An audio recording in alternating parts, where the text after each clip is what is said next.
Everyone's fun around, and my name is Jordan. This video will be for Monday's NBA slate of games. For me personally, I am off my parental leave now. I'm going back to reality, back into the swing of things. I'm looking at these next 3 weeks of the NBA a lot differently than we have been earlier in the year or the middle of the year. It used to be you want to get in early on good lines and then they bump up later throughout the day, and that was kind of the thing with the NBA. But now with all of these injuries, they're non-injuries, but teams tanking and then teams who are on the top sitting guys is not necessarily the best thing to jump on lines early because, for example, the last video I did, I took Anthony Edwards over points because they had a good matchup against the New Orleans Pelicans, who put up a fight against the Timberwolves the game before that they played. The Pelicans actually won, and Anthony Edwards played great. The matchup was great. Later in the day, Zion gets ruled out randomly.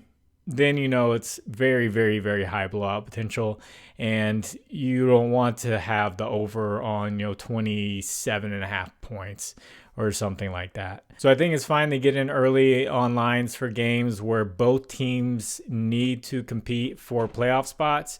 But I'm going to point out these 7 teams right here. And these 7 teams, most of them are randomly sitting guys throughout the day. And I don't think it's necessarily a bad thing for us because this is going to continue to happen for the next 3 weeks of regular season NBA. I think if you pay attention to the guys being ruled out, you can find good opportunities for replacements for those guys, because some of these teams who are tanking put up a fight sometimes. Or you can take a look at unders for guys who their lines are just too high for the team that you think is going to win against that tanking team. Just something I've noticed throughout March, just looking through the history of these teams and the teams going against them. Something like rebounds has been a very good prop to take a look at due to just so many missed shots. And guys are still getting that done in 3 quarters. There's also first half props, first quarter props that you can take a look at when these teams are playing each other. So I'm going to point them out every time they're playing them. I'm going to point out who is motivated, who needs to keep playing. But I wouldn't say run away completely from these teams or these games. I think there's opportunities for those unders, and I think there's opportunities for the young guys who the lines aren't going to be as sharp on. So you will see images that come up on the screen right here. That's from a data app called Outlier. There will be a link in the description for a 7-day free trial.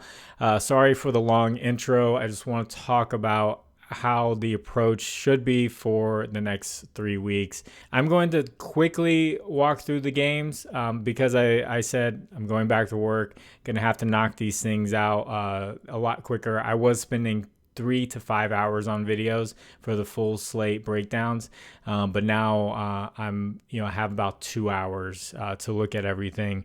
So I'm going to give some matchups for the games where I think are going to be competitive. I'm going to point out the games where teams are going to be tanking, and ironically, a lot of the tanking teams are going to be playing against each other on Monday. So we have the Raptors at the Wizards. Wizards are known for pulling their starters early. Jordan Poole. Raptors, they will pull someone like Scotty Barnes with 8 minutes left in the fourth quarter. Doesn't matter if the game's close or not. They will randomly sit a lot of starters. Keep an eye out on the injury report. A lot of guys have already been ruled out for that one, but more could happen. Same with the Wizards. Mavericks at the Nets. Mavericks aren't necessarily tanking. They just have a lot of injuries. Looks like Anthony Davis is close to returning. He's doubtful for this game, but the Nets have put a few of their guys out for the year, but they're still pretty competitive when they play. So someone like Cameron Johnson is a guy to look at. The 76ers will be at the Pelicans. This is 2 other tanking teams. Whenever Zion plays, he plays pretty well, but they have been sitting him quite a bit. But the first game that I think is going to be competitive is the Lakers at the Magic. But both of these teams are in the bottom 10 for pace. It's going to be slow, defensive, grinded out type of game. LeBron is expected to play. You normally get inflated lines for the Lakers, but this is something I may be looking for unders for. And I will be putting my plays in the pinned comment. I forgot to mention that. And I'm not going to be just throwing them out there as soon as I finish this video and I see something before I go to bed, just because of random injury news. This next matchup is the Timberwolves and the Pacers. Both of these teams just played each other a few games back. It went into overtime. Tyrese Halliburton and Pascal Siakam did not play in that, and they still beat the Timberwolves. Obi Toppin went off and had just like the game of his career. But Anthony Edwards is questionable for this one. He does have one of the best matchups for the Timberwolves. So I like him and Dante DiVincenzo. The last time they played, Anthony Edwards scored 38 points. DiVincenzo had 19 points off the bench. If Anthony Edwards is out, I think Dante DiVincenzo steps into that shooting guard role, and they give up the 7th most points to the shooting guard position. Anthony Edwards, his line is out on Underdog right now. It's not out on the books, but they have him at 28.5. He's had 37 and 44 against them last year. He had 38 in that overtime game, and the Timberwolves desperately need wins right now where they are in the playoffs. The Pacers are playing to get some home court advantage in the playoffs, so this should be a highly competitive game. Next game should be a fireworks matchup. The Bulls at the Nuggets. These two teams play at top 10 paces. Bulls the 3rd fastest and the Nuggets the 10th fastest. Both teams are playing for playoff positioning. The Bulls have been playing pretty well as of late. Jokic did not play on Sunday. We'll see if he suits up for this Monday slate. But Josh Giddey has been great, and he's got a good matchup. The Nuggets give up the 11th most points to the point guard position and the 5th most assist overall. I really like his assist. He's just been a passing machine and scoring like crazy. The thing with the Thunder last year with him was he was an offensive liability, and that's why they traded him away for Caruso to get some defense, someone who could lock people down. The past 2 games coming off injury, he had 22 points, 7 rebounds, 7 assists, and then he had a 15-point, 10 rebound, 17 assist game, and he also got 8 steals. And then I went and checked, and the Nuggets actually give up the 3rd most steals to the point guard position, so that could be something you take a look at.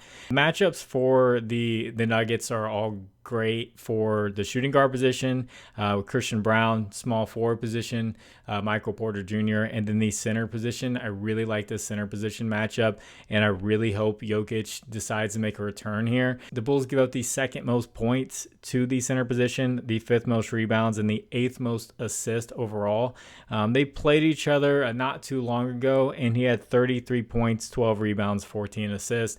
Triple-double. If he's not able to suit up, then I'd be looking at Christian Brown and Michael Porter Jr. If you guys could, please like the video, and if you haven't, please subscribe to the channel. And if you have a little bit of extra time, could you leave a comment for the algorithm? You just say anything, put the number 1. Actually, people put the number 1 without even looking. Put the number 3 if you're actually listening to this. And if you want to get away from Prizepicks and try something else out that has more options, dynamic payouts, all that, check out Underdog Fantasy, Sleeper, ParlayPlay, ChalkBoard, or better. Underdog's matching your first deposit up to $1,000. The rest are doing it up to $100, and Better's matching your first bet up to $250. So links are in the description. That'll take you there. Promo code is FINDAROUND11. This next game will be the Bucks at the Suns. 2 teams that are also playing to solidify playoff spots. The Suns are barely holding on to a play-in game, but they beat my Cavaliers, so they're definitely putting up a fight. So Damian Lillard will be out for this one, just like last game, and Giannis is probable. I feel like Giannis's lines are going to be juiced like crazy. But a matchup that I do like is Brook Lopez for points. The Suns give up the 4th most points to the center position, and he stepped up when Dame was out last game. He had 21 points. And a sleeper to take a look out for is going to be Kevin Porter Jr. He's the backup point guard. He's naturally a shooting guard, but he played well with Dame out. Coming off the bench, he had 18 points and 6 assists off the bench, and the Suns actually give up the most points to these shooting guard positions. Keep an eye out for Kevin Porter Jr. And his final game is the Celtics and the Kings, and the Celtics keep sitting random guys out. You don't know what their lineup's going to be like. So this is just another one where opportunity, you just have to keep an eye out on the injury report. And the thing that I've done is you go to Twitter, go to Underdog NBA, and turn your notifications on. It's going to be pretty annoying because you're going to get injury news all day long, and your phone will not stop buzzing. But it's pretty helpful. You get up-to-date injuries, and sometimes you can jump on lines very quickly. Like I saw one time Walker Kessler was going to play, and I went and ran over to Kyle Filipowski, and I got his rebounds under immediately before it got bumped down. Some books are slower than others, like Novig is pretty slow to getting to their lines, and I was able to get the under, and he ended up with like 4 rebounds. So it's good to just keep an eye out on, and maybe just run over to something and get a line before it jumps, because you will see sometimes a backup's line will jump up by like 3 points in the matter of a minute or two. So that's just how the next 3 weeks are going to be pretty much. And it's been that way for the past 2 weeks, and this is just the new NBA near the end of the year. So if you'd like to discuss lines further, I have a Discord. Link is in the description. You can hop on in there. You can talk about March Madness. You can talk about baseball. Excited that's coming back. And you can talk about NBA, and that is all free.